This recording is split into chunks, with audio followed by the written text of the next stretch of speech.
Bagaimana Anda tahu jika orang yang bersama Anda adalah orang yang tepat untuk Anda? Oh, populer, huh? Ini pernah terjadi. Shankaran Pillai sedang makan malam dengan keluarga. Dan ketika semua orang selesai makan, dia berdiri dan mengumumkan, "Saya akan menikahi Lucy yang di seberang jalan." Saya harap itu bukan namanya. Lalu, ayahnya berkata, "Apa? Kamu akan menikahi Lucy? Dia tidak punya apa-apa. Dia seperti gelandangan. Kamu akan menikahi Lucy yang itu?" Ibunya berkata, "Apa? Kamu akan menikahi Lucy yang itu?" Pamannya, para paman selalu sigap dalam urusan seperti ini. Pamannya berkata, "Apa? Kamu akan menikahi Lucy yang itu? Sudahkah kamu melihat rambutnya? Kelihatannya palsu." Bibinya, "Apa? Kamu akan menikahi Lucy?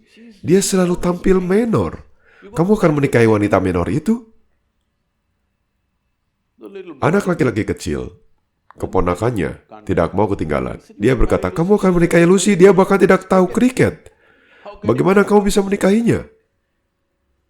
Shankaran Pillai bersikuku dan berkata, "Ya, saya akan menikahi Lucy." Semua orang bertanya secara bersamaan, "Mengapa?" Dia berkata, "Karena dia tidak punya keluarga." Tidak banyak opini yang harus dilawan.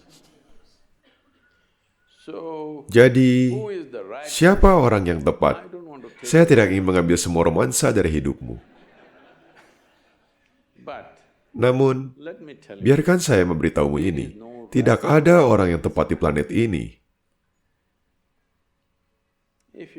Jika kamu menempatkan hatimu pada sesuatu, sesuatu itu mungkin menjadi luar biasa.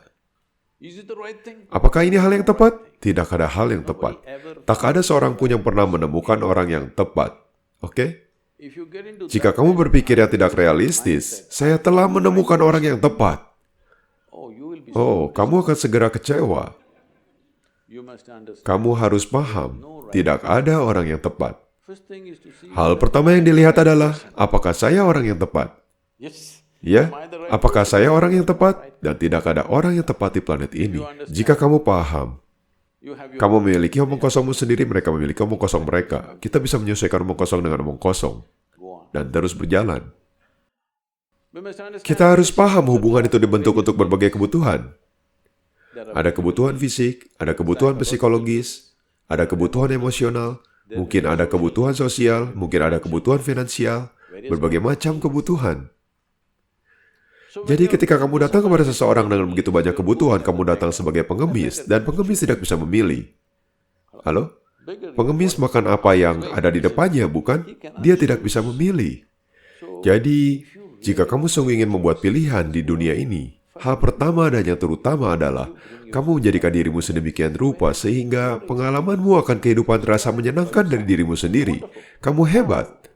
Lalu, mari kita lihat apa yang terpikat pada yang satu ini. Jika kamu sungguh hebat, berbagai hal akan terjadi. Dalam berbagai cara, saya yakin. Dalam hal karir, dalam pernikahan, dalam hubungan. Yang terbaik akan terjadi padamu karena kamu membuat dirimu seperti itu. Alih-alih berusaha mempengaruhi mereka dan memperbaiki mereka. Jika kamu bekerja pada dirimu sendiri dan membuat dirimu begitu hebat, hingga semua orang ingin bersamamu, maka akan ada pilihan. Dan tentang semua ini adalah pemikiran orang Amerika bahwa ada pasangan di suatu tempat. Tuhan telah menciptakan satu orang lagi hanya untukmu. Namun belakangan ini setiap 2 tahun beliau terus menciptakan satu orang lagi hanya untukmu. Jelas Tuhan membuat terlalu banyak kesalahan denganmu. Begini, tubuh membutuhkan pasangan, ini bisa dipahami. Mungkin secara psikologis kamu juga butuh pasangan, ini bisa dipahami. Secara emosional kamu butuh pasangan. Jiwa tidak bisa membutuhkan pasangan, jadi jiwa tidak membutuhkan pasangan. Begitu juga, tidak ada orang yang diciptakan secara sempurna untukmu. Oke? Penciptaan ini menciptakan berbagai jenis orang bodoh yang unik. Jika kamu paham dirimu adalah satu jenis orang bodoh, dan yang lainnya adalah jenis yang berbeda, kamu akan paham omong kosong mereka. Karena kamu tahu dirimu juga demikian. Jika kamu berpikir dirimu sempurna dan Tuhan telah memilihmu dan menciptakan seseorang lain yang sempurna di suatu tempat, kamu sedang mengarah ke bencana. Oke? Tidak ada hal seperti itu. Bahkan, kamu tahu sekarang setelah 5.000 tahun, orang-orang masih memuja dan menyembah Krishna sebagai kekasih terhebat. Namun istri-istrinya sama sekali tidak bahagia bersamanya. Ya. Jadi, kamu tidak akan menemukan siapapun yang sempurna. Jika kamu menanamkan rasa keterlibatan yang mendalam, sesuatu yang hebat mungkin terjadi. Karena keterlibatanmu, bukan karena orang lain itu luar biasa, bukan.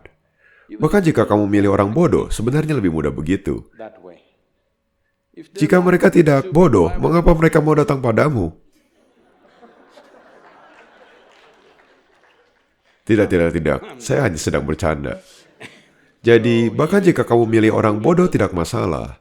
Jika kamu melibatkan dirimu, itu bisa menjadi sangat indah. Kamu memilih orang terpintar di seluruh semesta, itu bisa jadi bencana. Jadi, jangan berpikir dalam, kamu tahu omong kosong ini tercipta untuk satu sama lain. Tidak. Sebenarnya kamu memilih yang sebaliknya. Namun setelah beberapa waktu, setelah sedikit waktu, secara perlahan kamu mulai mengharapkan mereka akan seperti kamu. Ini kesalahan yang serius. Karena jika ada satu orang lagi seperti dirimu, kamu tidak akan sanggup bersama mereka selama 2 hari. Halo? Tolong beritahu saya, jika ada satu orang lagi seperti kamu di rumahmu, bisakah kamu tinggal di sana? Kamu senang mereka berbeda. Tidak ada orang seperti kamu itu bagus. Bukan? Tidak ada orang seperti kamu di planet ini. Coba dan lihatlah. Tidak ada orang seperti kamu, dan itu bagus. Jangan mencari persamaan.